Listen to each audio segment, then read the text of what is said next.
வணக்கம். புதிய தலைமுறையின் 7 வரை இன்றில் பல்வேறு செய்திகளை காண இருக்கிறோம். முதலில் தலைப்புச் செய்திகளை பார்க்கலாம். சென்னையில் காலமான பிரபல பாடகர் டி.எம். சவுந்தரராஜனுக்கு திரையுலகினர், பொதுமக்கள் அஞ்சலி. நாளை மாலை இறுதி சடங்குகள் நடைபெறும் என அறிவிப்பு. சென்னை சூப்பர் கிங்ஸ் அணியின் குருநாத்தை வரும் 29ஆம் தேதி வரை போலீஸ் காவலில் வைத்து விசாரிக்க மும்பை நீதிமன்றம் அனுமதி. விசாரணைக்கு ஒத்துழைக்க மறுப்பதாக காவல்துறையினர் அதிருப்தி. கிரிக்கெட் வாரிய தலைவர் பதவியில் இருந்து விலக ஸ்ரீனிவாசன் மறுப்பு. குருநாத் மீது கடும் நடவடிக்கை எடுக்கப்படும் என எச்சரிக்கை.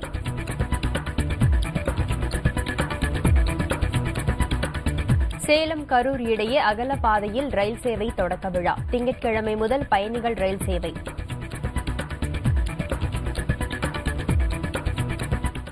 பிரபல பின்னணி பாடகர் டி.எம். சவுந்தரராஜன் சென்னையில் காலமானார். அவருக்கு வயது 91.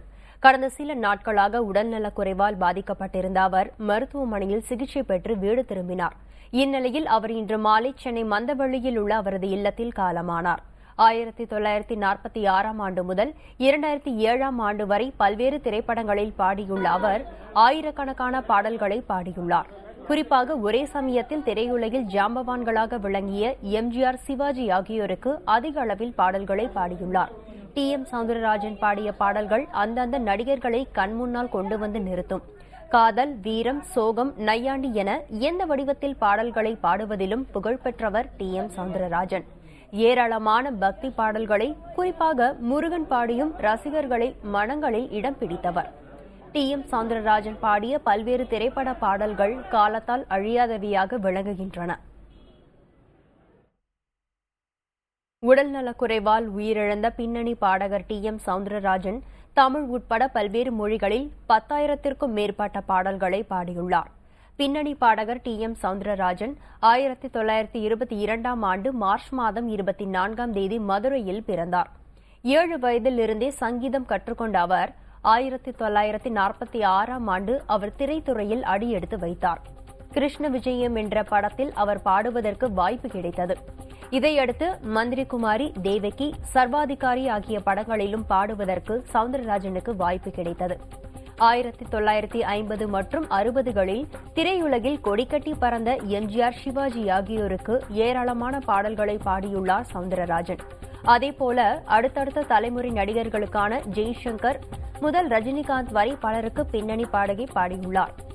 அதே சமயம் பக்தி பாடல்களை பாடுவதிலும் புகழ்பெற்று விளங்கினார். தமிழ் கடவுள் முருகனை நினைத்து அவர் பாடிய உள்ளம் உருகுதையா பாடல் இன்றளவும் பக்தர்களால் போற்றப்படுகிறது. பட்டினத்தார், அருணகிரிநாதர், கல்லும் கனியாகும், கவிராஜா, காலமேகம் போன்ற படங்களில் நடித்தும் உள்ளார் சவுந்தரராஜன்.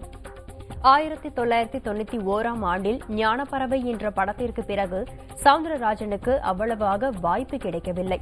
அதன் பிறகு இசை கச்சேரிகளை நடத்துவதில் சவுந்தரராஜன் ஆர்வம் காட்டி வந்தார்.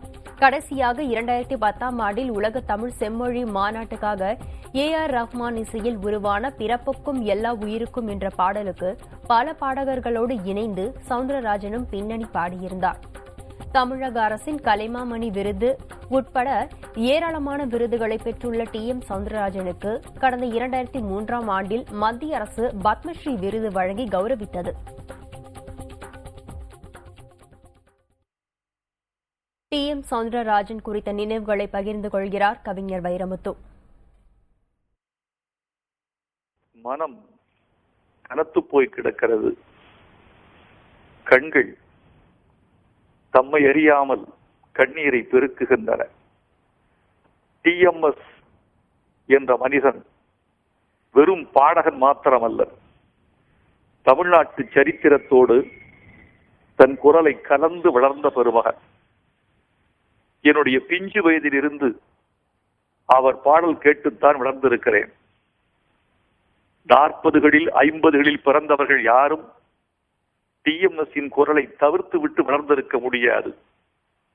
வாழ்வின் தாழ்வாரங்களில் தவழ்ந்து வந்த குரல், நம்முடைய பயணத்தில் நிழல் போல தொடர்ந்து வந்த குரல், காற்றில் கலர்ந்த குரல், காதலுக்கு துணை இருந்த குரல், கண்ணீரை துடைத்த குரல், தமிழ்நாட்டின் அரசியல் குரல், திராவிட குரல், எல்லாம் கலந்த குரலாக டிஎம்எஸ் தன்னுடைய கலைப்பணியை ஆற்றிவிட்டு முடிந்திருக்கிறார்.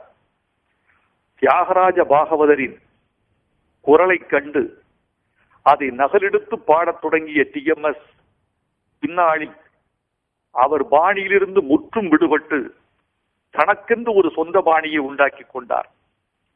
இன்று வரைக்கும் எம்ஜிஆர் அவர்கள் நினைவு கொள்ளப்படுவது டிஎம்எஸ்ஸின் அந்த ஆண்மை கலந்த குரலில்தான்.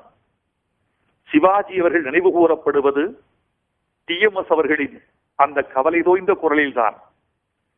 அவர் உலகம் பிறந்தது எனக்காக என்று பாடுகிற போது வாழ்க்கையே கொண்டாட்டமாகிவிடும். ஏன் பிறந்தாய் மகனே என்று பாடுகிற போது வாழ்க்கையே துக்கமாகிவிடும். அண்ணன் காட்டிய வழியம்மா என்ற பாடலில் அவருடைய கதறல் அந்த பாட்டு முழுக்க ஊடாடி இருக்கும். அச்சம் என்பது மடமையடா பாட்டும், எத்தனை காலம்தான் ஏமாற்றுவார் என்ற பாட்டும் திராவிட இயக்கத்தின் அரசியல் வரலாற்றில் மிக முக்கியமான பாடல்களாக கருதப்படுகின்றன. தமிழ்நாட்டு திராவிட இயக்க அரசியல் வரலாற்றில் டிஎம்எஸ்ஸின் பாடல்கள் உந்து சக்தியாக இருந்தன. இலக்கியங்களை பாடி காட்டியது அவர் குரல்தான். சிலப்பதிகாரத்தை பாடி காட்டியது டிஎம்எஸ். அப்பர் பதிகத்தை பாடி காட்டியது டிஎம்எஸ். ஆழ்வார் பாசுரங்களை பாடி காட்டியது டிஎம்எஸ். குரல்களில் ஆண்மை மிகுந்த மிடுக்கான குரல் என்றால் தமிழ் திரைச்சரித்திரத்தில் டிஎம்எஸ் அவர்களின் குரலைத்தான் சொல்ல முடியும். நேற்று சரியாக மாலை 7:30 மணிக்கு மரணத்தோடு போராடி கொண்டிருந்த அவரை அவர் படுக்கை அருகில் நின்று பார்த்தேன். அவர் காதுக்குள் என் பெயரை சொன்னேன். அவரால் உணர்ந்து கொள்ள முடியவில்லை.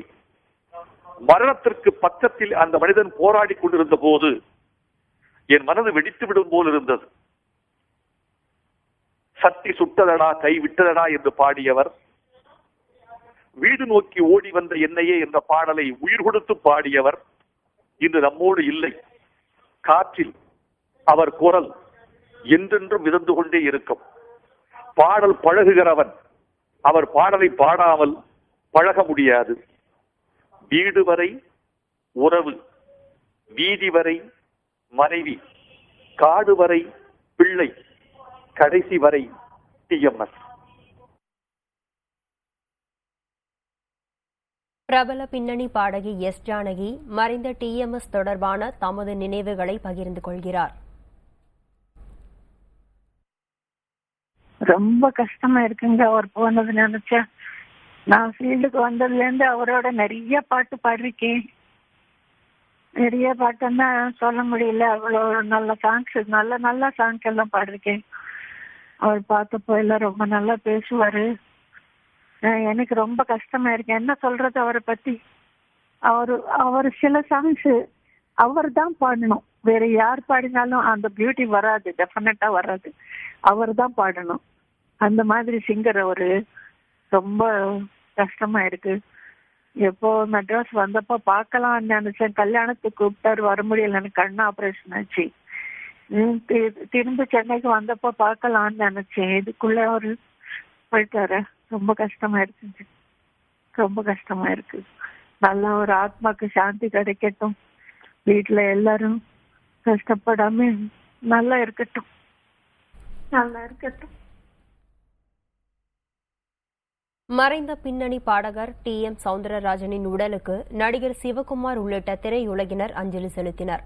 அவரது மறைவு திரையுலகிற்கு ஈடு செய்ய முடியாத இழப்பு என்று திரையுலகினர் தெரிவித்தனர்.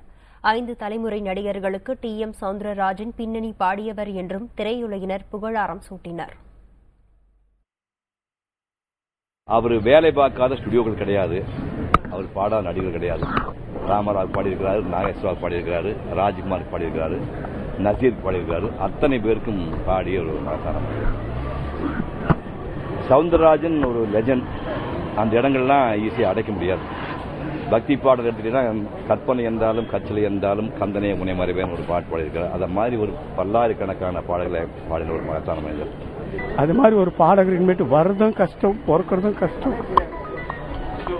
என்ன பாடல், பக்தி பாட்டிலிருந்து எம்ஜிஆர் சார், சிவாஜி சார், இப்படி ஜெமினி சார், நாகேஷ், எல்லாருக்குமே ஒரு ஒரு மேட்ச் ஆகிற மாதிரி ஒரு வாய்ஸ், ஒரு இறைவன் கொடுத்த வாய்ஸ். சென்னையில் காலமான பின்னணி பாடகர் TM சவுந்தரராஜனுக்கு திரையுலகினரும் பொதுமக்களும் அஞ்சலி செலுத்தி வருகின்றனர். இதுகுறித்து கூடுதல் தகவல்களை தர காத்திருக்கிறார் நமது செய்தியாளர் பாரதி. பாரதி, சொல்லுங்க, TMSன் உடல் தற்போது எங்கு வைக்கப்பட்டுள்ளது? அவரது உடலுக்கு யார் யார் அஞ்சலி செலுத்தினர்?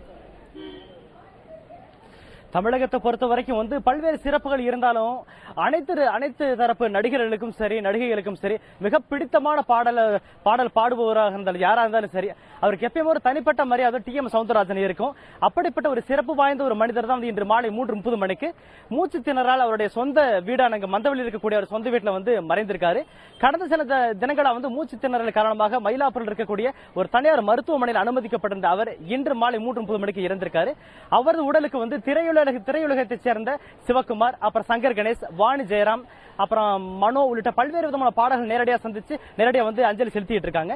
அதே போல அரசியல் பிரமுகர்களை பொறுத்த வரைக்கும் திருமாவளவன், அன்பழகன் உள்ளிட்ட ஏராளமானவரும், அதே போல காங்கிரஸை பொறுத்த வரைக்கும் இவங்க வசந்தகுமார் அவங்க எல்லாம் நேரடியாக அஞ்சலி செலுத்திக்கிட்டு இருக்காங்க. அதே போல வைகோ கூட அவருடைய நேரடியாக தொலைபேசி மூலமா அவருக்கு அஞ்சலி செலுத்திருக்காங்க. இது மாதிரி நிறைய திரையுலகை சேர்ந்தவரும் அரசியல் பிரமுகர் நிறைய பேர் நேரடியாக அவருடைய வீட்டுக்கு அஞ்சலி செலுத்திட்டு இருக்காங்க. ஐஸ்வர்யா, பாரதி, TMSோட இறுதி சடங்குகள் எப்போது நடக்க இருக்கு? எங்கு நடைபெற போகுது? இன்று மாலை 3:30 மணிக்கு இறந்தவரோட உடலுக்கு நிறைய பேர் அஞ்சலி செலுத்திட்டு இருக்காங்க. இதற்கு அடுத்ததாக நாளைக்கு 4:30 மணிக்கு அவருடைய இறுதி அஞ்சலி நாளை 4:30 மணிக்கு நடைபெற உள்ளது. இது நம்ம சென்னையில் இருக்கக்கூடிய ஆல் இந்தியா ரேடியோ அலுவலகம் அருகில் இருக்கக்கூடிய மின்சார சுடுகாடு, அங்க அவருடைய இறுதிச் சடங்கு நடைபெற இருக்கு. இந்த இறுதிச் சடங்குல நடிகர் ரஜினிகாந்த், அதே போல தமிழக முதல்வர் உள்ளிட்ட ஏராளமானவர் கலந்து கொள்வதற்கு வாய்ப்புகள் அதிகமா இருக்கும் சொல்லிட்டு இந்த வட்டாரங்கள் தெரிவிக்குது. அதே போல ரசிகர்கள் பட்டாளம் தொடர்ந்து அதிகமாக குஞ்சிட்டு இருக்கிறதுனால ஒரு சில பாதுகாப்பு கருதி அவரது வீட்டுக்கு பக்கத்துல இருக்கக்கூடிய ஒரு திறந்தவெளி ஒரு 100 வீட்டுக்கு முன்னாடி வச்சு பொதுமக்களும் நேரடியாக அஞ்சலி செலுத்துறதுக்கு பல்வேறு வசதிகள் செய்யப்பட்டிருக்கு. ஐஸ்வர்யா, தங்கள் தகவல்களுக்கு நன்றி பாரதி. உண்மையை சொல்லி நன்மையை செய்தால் உலகம் உன்னிடம் மயங்கும். நிலை உயரும் போது பணிவு கொண்டால் உயிர்கள் உன்னை வணங்கும். உண்மையை சொல்லி நன்மையை செய்தால் உலகம் உன்னிடம் மயங்கும். நிலை உயரும் போது பணிவு கொண்டால் உயிர்கள் உன்னை வணங்கும். உண்மை என்பது அன்பாகும், பெரும் பணிவு என்பதும் பண்பாகும்.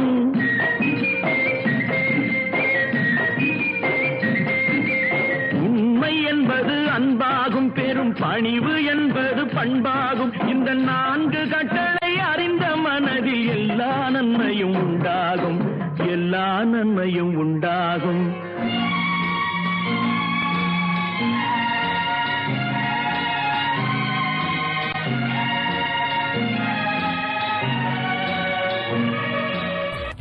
அரசு மயமாக்கப்பட வேண்டும் என பெரும் பிரச்சனையில் சிக்கி தவிக்கும் BCCIயின் வரலாற்றை சற்று திரும்பி பார்க்கலாம்.